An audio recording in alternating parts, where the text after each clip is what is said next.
তিনিচুকীয়া আৰক্ষীৰ হিৰোইনৰ বিৰুদ্ধে অভিযান অব্যাহত বৃহৎ পৰিমাণৰ সন্দেহজনক হিৰোইন সহ এজনক আটক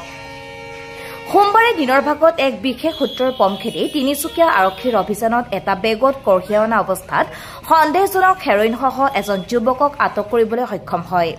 আটকাধীন যুৱকজন হদিয়া শান্তিপুৰৰ এনুৱেল টাইং বুলি জানিব পৰা গৈছে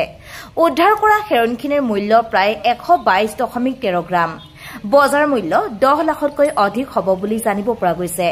যুৱকজনে ডিমাপুৰৰ পৰা আনিছিল হেৰোইনখিনি পুনৰবাৰ জনাইছো সোমবাৰে দিনৰ ভাগত এক বিশেষ সূত্ৰৰ পম খেদি তিনিচুকীয়া আৰক্ষীৰ অভিযানত এটা বেগত কঢ়িয়াই অনা অৱস্থাত সন্দেহজনক হেৰোইন সহ এজন যুৱকক আটক কৰিবলৈ সক্ষম হয় আটকাধীন যুৱকজন হদিয়া শান্তিপুৰৰ এনুৱেল টাইং উদ্ধাৰ কৰা হেৰোইনখিনিৰ মূল্য প্ৰায় 122.13 গ্ৰাম বজাৰ মূল্য 10 লাখতকৈ অধিক হ'ব বুলি জানিব পৰা গৈছে যুৱকজনে ডিমাপুৰৰ পৰা আনিছিল হেৰোইনখিনি মৃণাল চক্ৰৱৰ্তী ৰিপৰ্ট আপুনি চাই আছে দ্য ৰয়েল নিউজ এনুৱেল টাইং হদিয়া শান্তিপুৰ ডিমাপুৰ পৰা আহিছিল ড্ৰাগছ আনিছিল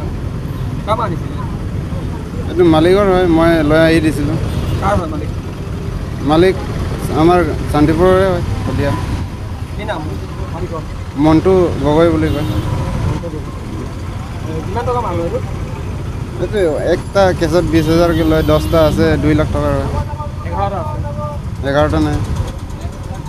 10টা আছে একটা এইটো মালিকে খোৱা আছিলে খুলি থোৱাটো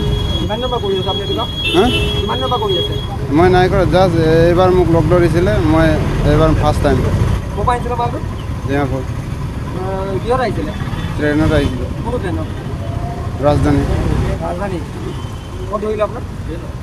তিনিচুকীয়া ষ্টেচন আজি খবৰ পাইছিলোঁ যে ডিমাপুৰৰ পৰা বাই ট্ৰেইন কেৰি কৰি আছিলে আমাৰ তিনিচুকীয়াৰ মাজেদি এজন ল'ৰা হদিয়াৰ হয় তো আমি সেইটো সংবাদ সূত্ৰে আজি চেকিঙত সেই ল'ৰাজন ধৰা পৰিলে আৰু তেখেতৰ যেতিয়া আমি বেগ কেৰি কৰি আনিছিলে বেগ চেক কৰোঁতে আমি টোটেল 122.13 গ্ৰাম ছাছপেক্টেড হিৰোইন আমি ৰিকভাৰ কৰিলোঁ এতিয়া প্ৰচিডিউৰ চলি আছে বাকী চিজা প্ৰচিডিউৰখিনি কৰি আছে ল'ৰাজনৰ নাম এনুৱেল টাইং হদিয়াৰ হয় শান্তিপুৰৰ গতিকে আমি ফাৰ্ডাৰ ইনভেষ্টিগেশ্যন মতে ডিটেইলছখিনি গম পাওঁ বজাৰ মূল্য 10 লাখৰ ওপৰত হ'ব